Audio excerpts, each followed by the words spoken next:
Hi students, welcome our classic higher secondary school. Now I am going to take a class about grammar for 12 students. Do you know what is meant by grammar? Grammar is the way how words are used to make sentence. அதாவது grammar அப்படின்னா வேர்ட்ஸை எப்படி சென்டென்ஸாக change பண்ணலாம் அதுக்கான வே தான் grammar. Now we enter into the topic in proper transformation of sentence. It means change of sentence. Before that, we have to know what is meant by phrase, class and sentence. First, sentence. Sentence means a group of words which makes complete sense is called sentence. அதாவது நிறைய வார்த்தை சேர்ந்து ஒரு complete meaning கொடுத்ததுன்னா அதுதான் sentence. For example, ஐ ஆம் எ good பாய்.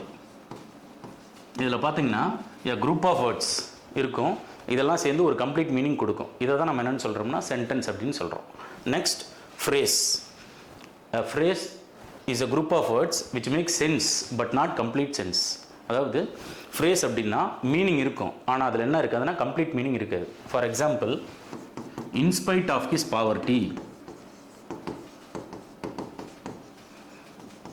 ஆக்சுவலாக poverty அப்படின்னா poor அப்படின்னு அர்த்தம், வறுமை. இன்ஸ்பைட் ஆஃப் அப்படின்னா இருந்த போதிலும். இந்த சென்டென்ஸில் பார்த்தீங்கன்னா இன்ஸ்பைட் ஆஃப் ஹிஸ் பாவர்ட்டி அப்படின்னா வறுமையாக இருந்த போதிலும். இதில் பார்த்தீங்கன்னா மீனிங் இருக்கும், ஆனால் என்ன இருக்காதுன்னா கம்ப்ளீட் மீனிங் இருக்காது. That is called phrase. இன்னொரு பாயிண்ட் கூட சொல்லலாம், it starts with preposition R phrase preposition. இது பார்த்தீங்கன்னா ஒன்று ப்ரிப்போஷனில் ஆரம்பிக்கும் அல்லது ஃப்ரேஸ் ப்ரிப்போஷனில் ஆரம்பிக்கும். ப்ரிப்போசிஷன் அதில் என்னென்ன இருக்கும்னா இன்னு, ஆணு, அட்டு, பை இந்த மாதிரி இருக்கிறதெல்லாம் ப்ரிப்போஷன். ஃப்ரேஸ் ப்ரிப்போஷன் அப்படின்னு என்னென்னா in spite of, in the event of, in order to, because of, இப்படிலாம் வரும். இதெல்லாம் ஆரம்பிச்சதுன்னா அதை தான் நம்ம ஃப்ரேஸுங்கிறோம். இன்னொரு பாயிண்ட் கூட சொல்லலாம், it does not have subject and predicate. ஃப்ரேஸில் சப்ஜெக்டும் இருக்காது, ப்ரிடிகேட்டும் இருக்காது. For example, I am a good boy அப்படின்னு ஒரு சென்டென்ஸ் இருக்குன்னு வச்சுக்கலாம். இதில் ஐ அப்படிங்கிறது தான் subject. Apart from subject that is call predicate. இவ்வளோ தான் பார்த்தீங்கன்னா ஃப்ரேஸ். Next, class. ஆக்சுவலாக இதோட ப்ரொனன்சியேஷனே பார்த்தீங்கன்னா கிளாஸ்ன்னு சொல்லக்கூடாது, க்ளோஸ் அப்படின்னு சொல்லணும். அதாவது பார்த்தீங்கன்னா டிக்ஷனரியில் பார்த்தீங்கன்னா வச்சுக்கோங்களேன் இப்படி இருக்கும். நம்ம தான் பார்த்தீங்கன்னா கிளாஸ்ன்னு சொல்லி பழகிட்டோம். ஆக்சுவலாக இதோட ப்ரொனன்சியேஷன் பார்த்தீங்கன்னா close. A clause is also a group of words which contains subject and predicate. ஷார்ட்டாக சொல்லணும்னா சப்ஜெக்ட் டு ப்ரிடிகேட்டு இருந்ததுன்னா அது கிளாஸ், சப்ஜெக்ட் டு ப்ரிடிகேட்டு இல்லைன்னா அது ஃப்ரேஸ். ஓகேவா? இந்த clause is divided into two types, main clause, subordinate clause. Main clause அப்படின்னா என்னென்னு கேட்டிங்கன்னா இங்கே பாருங்கள், main clause is an independent clause. ஆக்சுவலாக டிபெண்ட் அப்படின்னா ஒருத்தரை சார்ந்து இருக்கிறதுன்னு அர்த்தம். இன்டிபெண்டன்ட் அப்படின்னா யாருமே சார்ந்திருக்க மாட்டோம். ஃபார் எக்ஸாம்பிள், இப்போ நம்ம இருக்கோம், நம்ம யாரை டிபெண்ட் பண்ணியிருக்கோம்? நம்மளோட அப்பா அம்மாவை டிபெண்ட் பண்ணியிருக்கோம். ஓகேவா? அந்த மாதிரி மெயின் கிளாஸ் அப்படின்னா இன்டிபெண்டன்ட் கிளாஸ், அது யாருமே சார்ந்திருக்காது. பாருங்கள், it does not depend upon anything for its complete meaning. Complete மீனிங்காக யாருமே அதை டிபெண்ட் பண்ணி இருக்காது. For example, if you play well, you will win the match. இதுக்கு மீனிங் என்னன்னு கேட்டிங்கன்னா வச்சுக்கோங்களேன், நல்லா விளையாண்டா மேட்சை வின் பண்ணிடலாம், இதுதான் அதோட மீனிங். இதில் you will win the match அப்படின்னு இருக்குல்ல, இதுதான் மெயின் கிளாஸ். இது பாருங்கள், you will win the match, நான் மேட்சை வின் பண்ணிடுவேன் அப்படின்னு சொல்கிறாங்க. அது யாரையுமே டிபெண்ட் பண்ணி இல்லை கம்ப்ளீட் மீனிங்காக. ஆனால் சபார்டினேட் கிளாஸ் அப்படிங்கிறது என்னென்னா, subordinate clause is a dependent clause, it depends upon main clause for its complete meaning. ஓகேவா? சபார்டினேட் கிளாஸ் அப்படிங்கிறது டிபெண்டன்ட் கிளாஸ், ஒருத்தர் டிபெண்ட் பண்ணி தான் இருக்கும். எதுக்காக அப்படின்னு கேட்டிங்கன்னா கம்ப்ளீட் மீனிங்காக மெயின் கிளாஸை டிபெண்ட் பண்ணி இருக்கும். Is it clear? இது வரைக்கும் உங்களுக்கு புரிஞ்சுச்சா? Now we enter into the topic in proper. What is mean by simple, compound, complex? First, simple sentence. A simple sentence contains only one main class, no subordinate class. ஒரு simple sentence அப்படின்னா அதில் ஒரே ஒரு main class இருக்கும், அதில் என்ன இருக்காதுன்னா subordinate clause இருக்காது. அதுக்கு பதில் என்ன இருக்கும்னா ஃப்ரேஸ் இருக்கும். உங்களுக்கு பாருங்களேன், ஒரு எக்ஸாம்பிள் கொடுத்துருக்கேன், கிளியராக புரியும். In spite of his poverty he is happy அப்படின்னு இருக்கா? இதில் ஹீ இஸ் ஹாப்பி அப்படிங்கிறது தான் பார்த்தீங்கன்னா மெயின் கிளாஸ். பக்கத்தில் பாருங்கள், சபார்டினேட் கிளாஸ் இருக்காது. அதுக்கு பதிலாக நம்ம என்ன கொடுத்துருக்கோம்னா ஃப்ரேஸ் கொடுத்துருக்கோம். ஓகேவா? In spite of his poverty he is happy. சரி சார், அப்படின்னா என்ன மீனிங் அப்படின்னு கேட்டிங்கன்னா, பாவர்ட்டி அப்படின்னா புவர்னு அர்த்தம், இன்ஸ்பைட் ஆஃப் அப்படின்னா இருந்த போதிலும் அர்த்தம். அப்போ இன்ஸ்பைட் ஆஃப் ஹிஸ் பாவர்ட்டி அப்படின்னா என்னென்னா வறுமையாக இருந்த போதும், ஹீ இஸ் ஹாப்பின்னா அவன் சந்தோஷமாக இருக்கான் அப்படின்னு அர்த்தம். இதுதான் பார்த்தீங்கன்னா சிம்பிள் சென்டென்ஸ். அடுத்து பார்த்தீங்கன்னா compound sentence. A compound sentence contains two or more main class, no subordinate class. இதுலேயும் பார்த்தீங்கன்னா சபார்டினேட் கிளாஸ் வராது, மெயின் கிளாஸ் ஒன்று அல்லது அதுக்கு மேலே கூட வரலாம். ஓகேவா? For example, he is poor but he is happy. இங்கே பாருங்களேன், ஹீ இஸ் புவர், அவன் வறுமையாக இருக்கான் பட் ஹீ இஸ் ஹாப்பி, சந்தோஷமாக இருக்கான். இதில் ரெண்டுலேயும் பார்த்தீங்கன்னா மீனிங் சேஞ்ச் ஆகாது. இதுதான் இந்த கிராமரோட ஸ்பெஷாலிட்டி. ஓகேவா? அடுத்து பாருங்கள், complex sentence. A complex sentence contains only one main clause, one or more subordinate clause. அப்போ இங்கே தான் என்ன வருதுன்னா சபார்டினேட் கிளாஸ் வருது. ஒரு மெயின் கிளாஸ் இருக்கலாம், one or more subordinate clause. இங்கே பாருங்களேன், தோ ஹீஸ் புவர் ஹீஸ் ஹாப்பின்னு இருக்கா, வறுமையாக இருந்த போதும் சந்தோஷமாக இருக்கான். இது மூணுலேயுமே பார்த்தீங்கன்னா மீனிங் சேஞ்ச் ஆகவே ஆகாது. ஓகேவா? ஹீஸ் ஹாப்பி அப்படிங்கிறது மெயின் கிளாஸ், தோ ஹீஸ் புவர் அப்படிங்கிறத நம்ம என்னென்னு கேட்டோம்னா சபார்டினேட் கிளாஸ். இது கிளியர்? இப்போ நம்ம டைரெக்டாக இதுக்குள்ளே போயிடலாம்னா ரூல்ஸுக்கு போயிடலாம். இங்கே நல்லா கவனிச்சுக்கோங்க. ரூல் 1.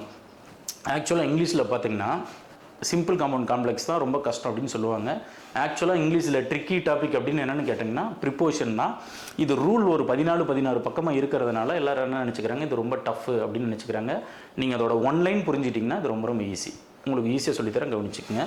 ரூல் 1. இப்போ நம்ம இன்ன வரைக்கும் பார்த்ததெல்லாம் என்ன தெரியுமா, டெஃபனிஷன் தான். எதுக்கு சார் அதெல்லாம் 12th அதெல்லாம் தேவையில்லையே அப்படின்னு நீங்கள் நினைக்கலாம். இதெல்லாம் தான் பேசிக். எந்த கிராமர் படித்தாலும் ஃபஸ்ட்டு நம்ம எதை தெரிஞ்சுக்கணும்னா அதோட டெஃபனிஷனை தெரிஞ்சுக்கணும். ஃபார் எக்ஸாம்பிள், இப்போ கொஸ்டின் டேக் படிக்கிறேன்னு வச்சுக்கலாம். ஓகேவா? இப்போ I M A good boy அப்படின்னு சொல்கிறேன். இதோட கொஸ்டின் டேக் என்னென்னு கேட்டிங்கன்னா ஆரின் டை அப்படின்னு சொல்லலாம், அல்லது எயின் டை அப்படின்னு சொல்லலாம். என்ன சார் கொஸ்டின் டேக்கு அப்படின்னா என்ன அப்படின்னு கேட்டிங்கன்னு வச்சுக்கோங்களேன். Question tags are used to confirm the statement. ஒரு ஸ்டேட்மெண்ட்டை கன்ஃபார்ம் பண்ணிக்கிறதுக்கு தான் நம்ம என்ன யூஸ் பண்ணுறோம்னா கொஸ்டின் டேக் யூஸ் பண்ணுறோம். ஓகேவா? இப்போ நான் சொல்கிறேன் I M A good boy அப்படின்னு சொல்கிறேன். ஓகேவா? சொல்லிவிட்டு உங்கள்கிட்ட ஒரு தடவை கேட்குறேன் ஆரின் டை அப்படின்னா ஆமாம் தானே அப்படின்னு ஒரு தடவை நான் என்ன பண்ணிக்கிறேன், அந்த சென்டென்ஸை கன்ஃபார்ம் பண்ணிக்கிறேன். அப்போ எந்த கிராமர் படித்தாலும் அதோட டெஃபனிஷனை தெரிஞ்சுக்கிட்டு அதுக்குள்ளே வாங்க. ஓகேவா? இப்போ நான் இது வரைக்கும் சொல்லி கொடுத்தது எல்லாமே என்னன்னா டெஃபனிஷன் தான். இதுக்கு மேலே தான் நான் என்ன பண்ண போகிறேன்னா ரூல்ஸை பார்க்க போகிறோம். கவனிச்சுக்கங்க. ரூல் 1. ஆக்சுவலாக இந்த ரூல் 1 இருக்குல்ல, இந்த ரூல் என்னன்னு சொல்கிறாங்கன்னா கான்ட்ராஸ்ட் அப்படின்னு சொல்கிறாங்க. கான்ட்ராஸ்ட் அப்படின்னு என்னென்னா அந்த சென்டென்ஸ்லேயே பார்த்தீங்கன்னா ஒரு வேறுபாடு இருக்கும். என்னென்னு பாருங்கள், ஃபர்ஸ்ட் சென்டென்ஸ் பாருங்கள், சிம்பிள் காம்ப்ளெக்ஸ் காம்பவுண்ட் கொடுத்தாச்சு. சிம்பிளோட கீவேர்டு என்னென்னு கேட்டிங்கன்னா இன்ஸ்பைட் ஆஃப் டெஸ்பைட் அப்படின்னா இருந்த போதிலும் அப்படின்னு அர்த்தம். அடுத்து பாருங்கள் காம்ப்ளெக்ஸ், தோ ஆல் தோ ஈவன் தோ. இந்த ஸ்லாஷ் போட்டாவே மீனிங் என்னென்னு கேட்டிங்கன்னா அதில் நீங்கள் எது வேணாலும் யூஸ் பண்ணிக்கலாம். இதுக்கும் என்ன மீனிங்னு கேட்டிங்கன்னா இருந்த போதிலும்னு அர்த்தம். அடுத்து பார்த்தீங்கன்னா காம்பவுண்ட், பட் இட் ஸ்டில் அப்படின்னு இருக்கா. சரி, அதுக்கு முன்னாடி ஒரு டாட் வச்சுருக்கேன், பின்னாடி ஒரு டாட் வச்சுருக்கேன் அப்படின்னா என்னென்னு கேட்டிங்கன்னா முன்னாடி சென்டென்ஸ் வரும், பின்னாடி சென்டென்ஸ் வரும். எப்போவுமே காம்பவுண்ட் அப்படின்னாவே சென்டரில் தான் அதை யூஸ் பண்ணணும். 2 சென்டென்ஸ்க்கு இடையில யூஸ் பண்ணுறது தான் காம்பவுண்ட். ஓகேவா? இப்போ கவனிங்க. ரூல் 1 கவனிங்க. In spite of his poverty he is happy அப்படின்னு ஒரு சென்டென்ஸ் கொடுத்துட்டேன். ஆக்சுவலாக அதை நான் சிம்பிள் அப்படின்னு சொல்கிறேன். இதை 2 வகையில் வச்சு நீ ஈஸியாக கண்டுபிடிச்சிக்கலாம். ஒன்று என்னென்னு பார்த்தீங்கன்னா இன்ஸ்பைட் ஆஃப் அந்த கீவேர்டை வச்சு அது சிம்பிள் சென்டென்ஸ் அப்படின்னு கண்டுபிடிச்சிக்கலாம். இன்னொன்று டெஃபனிஷன் வச்சு கண்டுபிடிச்சிக்கலாம். நான் தான் சொல்லியிருக்கேன்ல, சிம்பிள் சென்டென்ஸ் அப்படின்னாவே ஃப்ரேஸ் இருக்கும் ப்ளஸ் மெயின் கிளாஸ் இருக்கும் அப்படின்னு சொல்லியிருக்கேன்னா, இங்கே பாரு ஹீ இஸ் ஹாப்பி அப்படிங்கிறதா மெயின் கிளாஸ், பக்கத்தில் இருக்கிறது ஃப்ரேஸ். அப்போ ஃப்ரேஸும் மெயின் கிளாஸும் வந்தால் அதை தான் நம்ம சிம்பிள் சென்டென்ஸ் அப்படின்னு சொல்கிறோம். ஓகேவா? இது எப்படி மாத்திரன்னு கவனிச்சிங்க. ஃபஸ்ட்டு இன்ஸ்பைட் ஆஃப் அப்படின்னு இருக்கா, இதை எடுத்துகிட்டு காம்ப்ளெக்ஸோட கீவேர்டு போடணும். அங்கே பாருங்கள், தோ நீங்கள் போட்டிருக்கோமா. சரி, இந்த கிராமரோட ஒன்லைன் என்னென்னு கேட்டிங்கன்னு வச்சுங்களேன். இங்கே பாருங்களேன், சிம்பிள் சென்டென்ஸ் அப்படின்னா நவுன் ஃபார்மில் இருக்கணும். இதே காம்பவுண்ட் காம்ப்ளெக்ஸ்னால் அந்த நவுன் ஃபார்மை அட்ஜெக்டிவ்க்கு மாற்றிக்கணும். அது என்ன சார் நவுன் ஃபார்மு அட்ஜெக்டிவ் ஃபார்ம்னு சொல்கிறீங்க, என்ன அப்படின்னு கேட்டிங்கன்னா நவுன் ஃபார்ம் அப்படின்னா இப்போ ஒரு எக்ஸாம்பிளுக்கு இன்டெலிஜென்ஸ் அப்படின்னு ஒரு வேர்டு இருக்குது. இது வந்து நவுனுன்னு சொல்கிறாங்க, இதோட அட்ஜெக்டிவ் தான் இன்டெலிஜென்ட். அடுத்தது ஸ்ட்ரென்த் அப்படின்னு ஒரு வேர்டு இருக்குது, அதோட அட்ஜெக்டிவ் தான் ஸ்ட்ராங். பிரேவரி அப்படிங்கிறது நவுன், அதோட அட்ஜெக்டிவ் தான் பிரேவ். Is it clear? உங்களுக்கு புரிஞ்சா?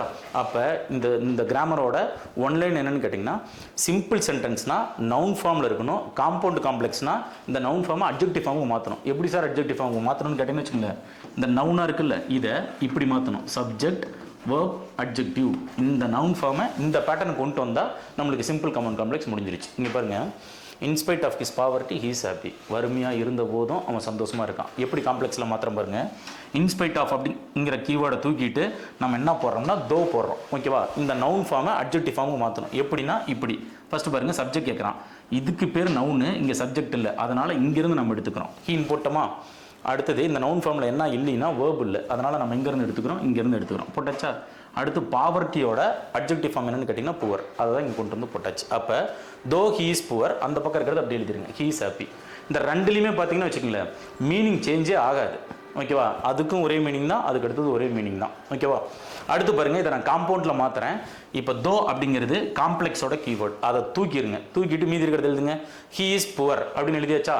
காம்பவுண்ட்னாவே சென்டரில் தான், அந்த கமாவை எடுத்துகிட்டு அந்த சென்டரில் அந்த வேர்டை யூஸ் பண்ணணும். அங்கே பாருங்கள், என்ன போட்டிருக்கோம், பட் போட்டிருக்கோமா, அந்த பக்கம் இருக்கிறது அப்படியே எடுத்து எழுதுங்க. இந்த 3 சென்டென்ஸும் பார்த்தீங்கன்னு வச்சுங்களேன், என்ன சேஞ்சே ஆகாதுன்னா மீனிங் சேஞ்சே ஆகாது. இதுதான் இதோட ஸ்பெஷாலிட்டி. ஏன் சார் கமாவை கூட இவ்வளோ இன்சிஸ்ட் பண்ணி சொல்கிறீங்க, அவ்வளோ கமாங்கிறது அவ்வளோ பெரிய விஷயமா அப்படின்னு நீங்கள் கேட்கலாம். ஏன்னா மற்ற சப்ஜெக்டில் காட்டணும் இங்கிலீஷில் கமா அப்படிங்கிறத ரொம்ப ரொம்ப முக்கியம். அப்படின்னா சார் அது முக்கியம் அப்படின்னு கேட்டிங்கன்னா வச்சுங்களேன், ஒரு கமா நினச்சா சென்டென்ஸே என்ன பண்ணோம்னா சேஞ்ச் பண்ண முடியும். எப்படின்னா ஒரு எக்ஸாம்பிளுக்கு இங்கே பாருங்களேன்,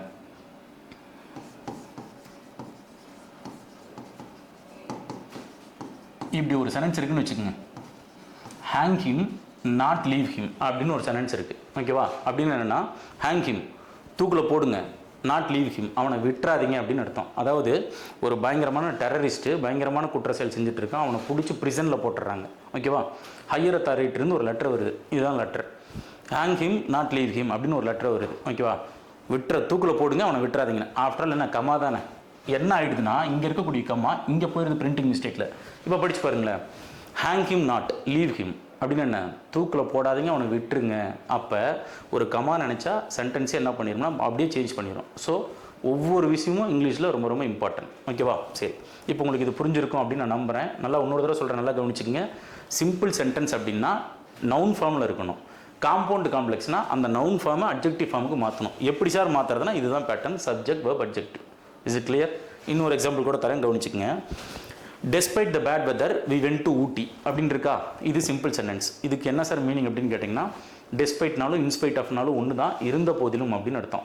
பேட் வெதர் இருந்த போதிலும் வி வென்ட் டு ஊட்டி, நாங்கள் எங்கே போனோம், ஊட்டிக்கு போனோம் அப்படின்னு சொல்கிறாங்க. இதை நான் காம்ப்ளெக்ஸில் மாற்றுறேன். எப்படிங்கிறது கவனிங்க. டெஸ்பைட் அப்படிங்கிற அந்த கீவேர்டை தூக்கிட்டு காம்ப்ளெக்ஸோட கீவேர்டு ஆல்தோங்கிறத போட்டாச்சா, ஓகே. இதுதான் நவுன் ஃபார்ம். இதை என்ன ஃபார்மில் மாற்றணும்னா அட்ஜெக்டிவ் ஃபார்மில் மாற்றணும். எப்படி சார் மாற்றுறது அப்படின்னு கேட்டிங்கன்னா, சப்ஜெக்ட் வெர்ப் ப்ளஸ் அட்ஜெக்டிவ், இதை இந்த ஃபார்முக்கு மாற்றணும். ஓகேவா? இப்போ போன சென்டென்ஸில் பார்த்தீங்கன்னா இந்த இடத்துல ஒன்றே ஒன்று தான் இருக்கும், பாவர்ட்டி அப்படின்னு மட்டும்தான் இருக்கும். ஓகேவா? அதனால் நம்ம பக்கத்தில் இருந்து கடன் வாங்கிட்டோம். ஆனால் இங்கே பார்த்தீங்கன்னா பேடுங்கிறது அட்ஜெக்டிவ். அப்போ என்ன மீதி இருக்கோ அதை நம்ம சப்ஜெக்டாக எடுத்துக்கலாம். அப்போ மீதி த வெதர்ன்னு இருக்கா, எடுத்துக்கிட்டோம். இதில் வேர்ப் இல்லை, அதனால் இங்கேருந்து எடுத்துக்கிறோம். வெண்ட் அப்படிங்கிறது பாஸ்ட் டென்ஸ், அதனால் நான் என்ன போட்டுக்கிட்டேன், வாஸ் போட்டுக்கிட்டேன். அடுத்து பேடுங்கிற அட்ஜெக்டிவ்க்கு அங்கே எழுதிட்டேன். அப்போ although the weather was bad we went to Ooty. இந்த ரெண்டுலையும் பார்த்தீங்கன்னா வச்சுக்கோங்களேன், உங்களுக்கு மீனிங் சேஞ்சே ஆகாது. ஓகேவா? அடுத்து பாருங்கள், காம்பவுண்ட் பாருங்கள், அதை விட ஈஸி. ஆல்தோ அப்படிங்கிறது அந்த கீவேர்டு, அதை ரிமூவ் பண்ணிடுங்க. மீது என்ன இருக்குது, த வெதர் வாஸ் பேட் எழுதியாச்சா. இப்போ அந்த கமாவை தூக்கிட்டு அந்த காம்பவுண்டோட கீவேர்டை அங்கே போட்டுருங்க, பட்டுன்னு போட்டு we went to Ooty. Is it clear? ரொம்ப ரொம்ப சிம்பிள். ஒரு லைன் தான். என்ன ஒன் லைன் கேட்டிங்கன்னா, சிம்பிள் சென்டென்ஸ் அப்படின்னா நவுன் ஃபார்மில் இருக்கணும். காம்பவுண்ட் காம்ப்ளெக்ஸ்னால் அது அட்ஜெக்டிவ் ஃபார்முக்கு மாற்றணும். அவ்வளோதான். இது ரெண்டாவது ரூல் பாருங்களேன். இந்த ரெண்டாவது ரூலுக்கு பேர் என்னன்னு கேட்டிங்கன்னா ரீசன் அப்படின்னு சொல்லுவாங்க. அது என்ன ரீசன் அப்படின்னா காரணமாக அப்படின்னு அர்த்தம். இங்கே பாருங்கள், due to, owing to, because of, on account of, being, as a result of. இதெல்லாம் நம்ம அடிக்கடி யூஸ் பண்ணுற வேர்டு தான். இப்போ நம்ம சொல்லுவோம் due to Diwali school will be holiday அப்படின்னு நம்ம சொல்லுவோம். தீபாவளி காரணமாக ஸ்கூல் என்ன விட்டாங்க, லீவ் விட்டாங்க அப்படின்னு சொல்லுவோம். அப்போ இந்த ரூல் ஃபுல்லாகவே என்னென்னு கேட்டிங்கன்னா காரணமாக அப்படின்னு அர்த்தம். இதோட காம்ப்ளெக்ஸ் பார்த்தீங்கன்னா ஆஸ், சின்ஸ், பிகாஸ். இதோட காம்பவுண்ட் பார்த்தீங்கன்னா அன்சோ. இப்போ பாருங்களேன், போன தடவை என்ன டீச் பண்ணணுமோ அதே தான் இதுவும், ரூல் மட்டும் சேஞ்ச் பண்ணால் போதும். இங்கே பாருங்கள், due to his illness he did not attend the class அப்படின்னு இருக்கா. இல்னஸ் அப்படின்னு என்னென்னா உடம்பு சரியில்லை அந்த மாதிரி மீனிங். ஓகேவா? டியூ டு அப்படின்னா காரணமாக அப்படின்னு அர்த்தம். இப்போ படிச்சு பாருங்க, due to his illness, illness காரணமாக he did not attend the class, அவன் என்ன பண்ணல, கிளாஸ் அட்டன் பண்ணல. ஓகேவா? சரி, இப்போ இதை நான் இதில் மாற்ற போகிறேன்னா காம்ப்ளெக்ஸில் சேஞ்ச் பண்ண போகிறேன். இப்போ இந்த டியூ டு எடுத்துட்டு காம்ப்ளெக்ஸோட கீவேர்டு போட்டேன்னா, ஆஸ்ன்னு போட்டேன்னா, இப்போ இது நவுன் ஃபார்ம். இதை என்ன ஃபார்முக்கு மாற்றணும், அட்ஜெக்டிவ் ஃபார்முக்கு மாற்றணும். எப்படி மாற்றணும்னு கேட்டிங்கன்னா இதுதான் adjective form, subject verb adjective, இந்த ஃபார்மேட்டுக்கு மாற்றணும். ஓகேவா? இப்போ இங்கே பாருங்கள், இதில் சப்ஜெக்ட் இல்லை, அதனால் நான் எங்கேருந்து எடுத்துக்கிறேன், பக்கத்துலேருந்து எடுத்துக்கிட்டேன். ஓகேவா? இதில் வேர்ப் இல்லை, அதனால் நான் இங்கேருந்து எடுத்துக்கிறேன். டிட்டுங்கிறது பாஸ்ட் டென்ஸா, அதனால் வாஸ் போட்டுக்கிட்டேன். அப்போ இல்னஸ் அப்படிங்கிறது நவுன் ஃபார்மு, அதோட அட்ஜெக்டிவ் ஃபார்ம் தான் இல், அதை அங்கே போட்டாச்சு, அந்த பக்கம் இருக்கிறது அப்படியே. இதில் நீங்கள் பார்த்தீங்கன்னா வச்சுங்களேன் மீனிங் சேஞ்சே ஆகாது. ஓகேவா? அடுத்தது காம்பவுண்ட். இங்கே பாருங்கள், அந்த கீவேர்டு தூக்கிடுங்க, ஹி வாஸ் இல்லுன்னு இருக்கு, கமாவை தூக்கிட்டு அதோட காம்பவுண்ட் வேர்டு அன்சோ அப்படின்னு இருக்குல்ல, அதை போட்டுங்க, மீதி இருக்கிறது அப்படியே எழுதிடுறோம். புரிஞ்சா? ரொம்ப ரொம்ப ரொம்ப ஈஸி. ஓகேவா? அதே மாதிரி உங்களுக்கு புரியலனா ரெண்டாவது எக்ஸாம்பிள் கூட கொடுத்துருக்கேன். இங்கே பாருங்கள், he was clever அன்சோ he solved the problem easily அப்படின்னு என்ன, ஹி வாஸ் கிளவர், அவன் எப்படி இருக்கான், கிளவராக இருக்கான். ஓகேவா? So he solved the problem easily, அதனால் அந்த மேக்ஸ் ப்ராப்ளம்லாம் அவன் ஈஸியாக சால்வ் பண்ணிடுறான் அப்படின்னு சொல்கிறாங்க. ஓகேவா?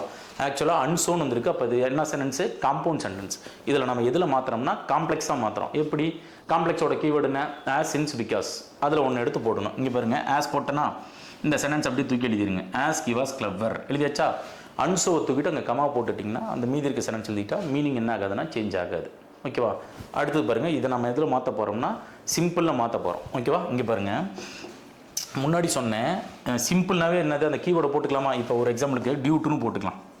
போட்டோன்னா இது வந்து அட்ஜெக்டிவ் ஃபார்மு, இதை நவுன் ஃபார்முக்கு மாற்றணும். எப்படி சார் அப்படின்னா, ஹீ அப்படின்னா ஹிஸ், ஷீ அப்படின்னா ஹெர்னு போட்டுக்கணும். அப்போ இங்கே ஹீன் இருக்கா, நான் ஹிஸ்ன்னு போட்டுக்கிறேன். கிளவரோட நவுன் ஃபார்ம் என்னன்னா கிளவர்னஸ். அப்போ ஆன்சர் என்ன தெரியுமா? Due to his cleverness he solved the problem easily. Cleverness காரணமாக அந்த ப்ராப்ளத்தை ஈஸியாக சால்வ் பண்ணுறான். சரி சார், ஆன்சர் வேறு ஏதோ எழுதிருக்கீங்களா என்ன சார் அப்படின்னு கேட்டிங்கன்னு வச்சுக்கோங்களேன். இப்போ எனக்கு கிளவரோட நவுன் ஃபார்ம் தெரியல, கிளவர்னஸ் அப்படிங்கிறது எனக்கு தெரியல. அப்போ என்ன பண்ணலான்னா, இந்த பீயிங் அப்படிங்கிற ஒரு வேர்டு போட்டுக்கிட்டோம்னா, இப்போ இந்த ரூல் 2ல் கீவேர்டே இது இருக்குது, அதனால் ஒன்றும் பிரச்சனை இல்லை. அப்படி இல்லைனாலும் பீயிங் அப்படிங்கிற ஒரு வேர்டு சேர்த்திட்டோம்னா அந்த அட்ஜெக்டிவ் எடுத்து போட்டுக்கலாம். இங்கே பாருங்கள், பீயிங் போட்டாச்சா, இங்கே கிளவர்ன்னு இருக்கா, அதை அப்படியே தூக்கி போட்டுக்கலாம். ஓகேவா? Being clever he solved the problem easily. ஓகேவா? கண்டிப்பாக புரிஞ்சிருக்கும் அப்படின்னு நான் நம்புகிறேன். சரியா? இந்த மாதிரி நிறைய வீடியோவை அடுத்தடுத்த கிளாஸில் பார்க்கலாம். சரியா? தேங்க்யூ. Good day.